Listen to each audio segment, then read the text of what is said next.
Of Bengal, বাণিজ্যে বসতে বাঙালি।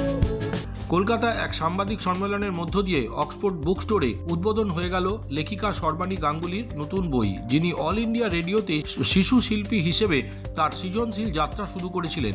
তিনি তার গভীর সাহিত্যিক সমবেদনতাশীল এবং আবেগঘন গল্প বলার মাধ্যমে শ্রোতাদের মুগ্ধ করে চলেছেন। পার্থ ঘোষ এবং গৌরী ঘোষের মতো বিশিষ্ট ব্যক্তিত্বদের সাথে কাজ করবার পর এবং বিভূতিভূষণ বন্দ্যোপাধ্যায় ও রবীন্দ্রনাথ ঠাকুরের কাজের উপর ভিত্তি করে রেডিও অনুষ্ঠানে কণ্ঠ দেওয়ার পর সর্বাণীর প্রাথমিক শৈল্পিক অভিজ্ঞতাগুলি তার উদ্দীপক আখ্যান কণ্ঠের ভিত্তি স্থাপন করেছিল। ইতিহাসের ছাত্রী সর্বাণী আশাপূর্ণা দেবীর কাছ থেকে সাহিত্যিক অনুপ্রেরণা গ্রহণ করেন, যার প্রভাব সামাজিক বাস্তবতা এবং নারীর আবেগঘন দৃশ্যপটের সূক্ষ্ম চিত্রায়নে প্রতিফলিত হয়। বছরের পর বছর ধরে বিভিন্ন পত্রিকায় প্রকাশিত তার ছোট গল্পগুলি তাদের আন্তরিক গভীরতা ও সত্যতার জন্য প্রশংসিত হয়েছে।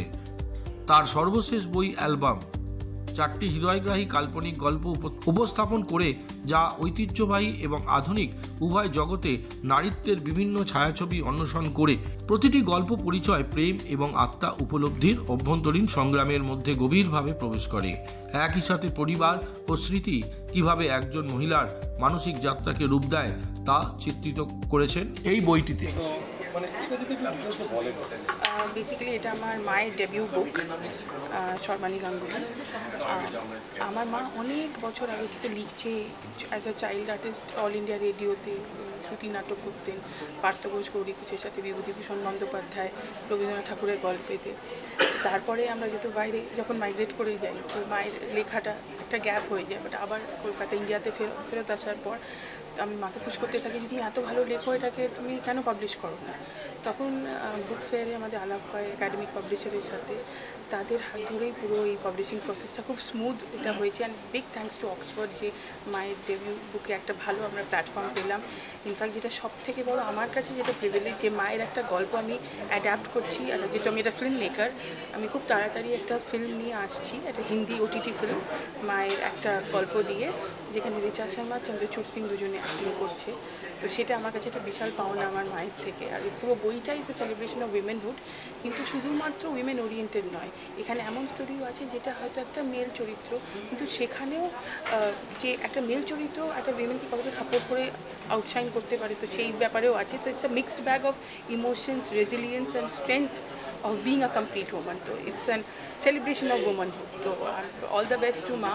I'm very proud and very happy যে আজকে আমরা এখানে সবাই মিলে সাপোর্ট। অ্যান্ড বই পড়া আর বইটাকে সবসময় মানে পড়াটাকে এখন ডিজিটাল এজে একটা বইয়ের যে নস্টালজি, আজকে আমরা যদি লন্ডনে যাই ওখানে কিন্তু এখনও লোক চুপ করে আমি দেখি যে মেট্রোতে যাচ্ছে যাদের বই পড়ছে, সেই জিনিসটা না হারিয়ে না। যে আমাদের এত সুন্দর কলকাতার book fair, we are so proud as Bangali যে প্রত্যেক বছর বুক ফেয়ারে যাওয়া একটা মানে একটা ট্র্যাডিশনাল সেলিব্রেশন। তো এই বই পড়ার এই পুরো ব্যাপারটা যেন এরকমভাবেই কন্টিনিউ করে থাকে, তো এটাই একটা চেষ্টা। তার জন্য আমি চাই যে সব রিডাররা এটাকে এনকারেজ করুক, আর আরও রাইটাররা আগামী দিনে এগিয়ে আসুক টু পাবলিশ দেয়ার ওন বুক। আমার নাম শ্রেষ্ঠা গাঙ্গুলি। ধরেই গল্প লিখি আমি। ছোটোবেলায় আকাশবাণীতে মানে গল্পদাদুর আসর, তারপরে আপনার শিশুমহলে,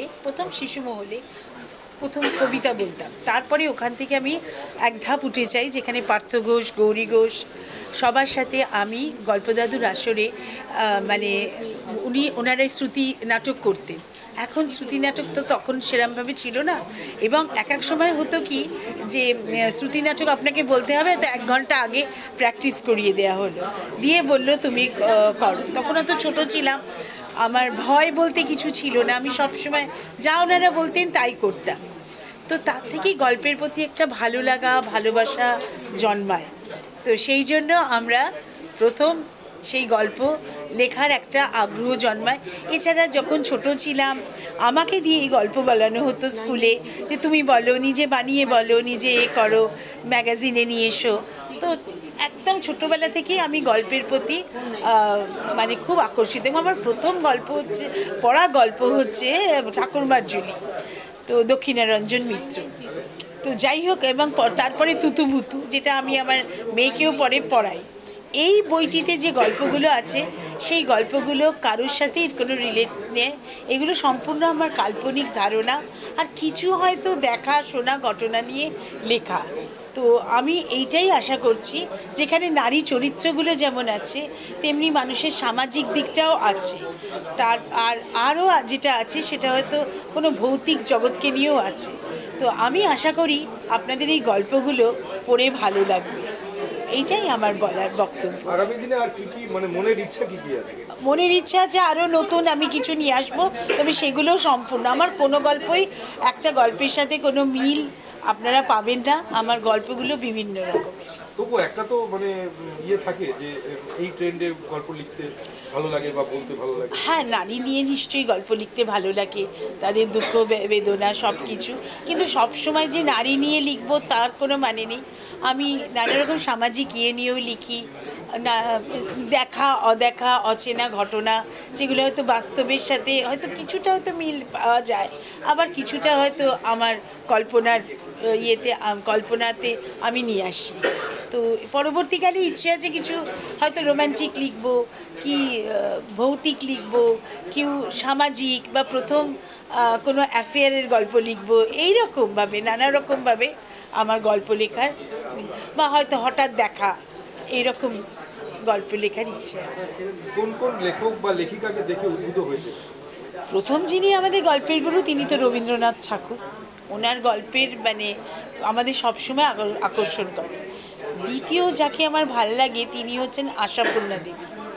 আশাপূর্ণা দেবীকে আমার বিশেষ করে ওনার সুবর্ণলতা, বকুলকথা, প্রথম প্রতিশ্রুতি, তিনটে মানে কীভাবে নারী চরিত্রগুলো চেঞ্জ হয়েছে সেটা উনি প্রথম দেখেন। বলতে গেলে আশাপূর্ণা দেবীকেই আমার আদর্শ বলে আমি মনে করি।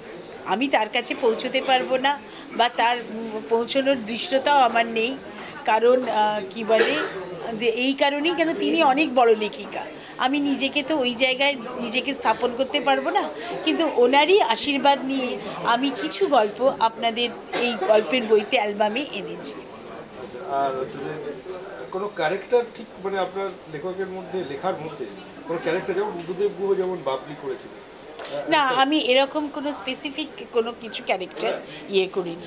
গল্পের প্রয়োজনে যে ক্যারেক্টারগুলো এসছে সেইগুলো, আমার এরকম স্পেসিফিক কোনো ক্যারেক্টার নেই। আপনার নাম? আমার নাম সর্বাণী গাঙ্গুলি।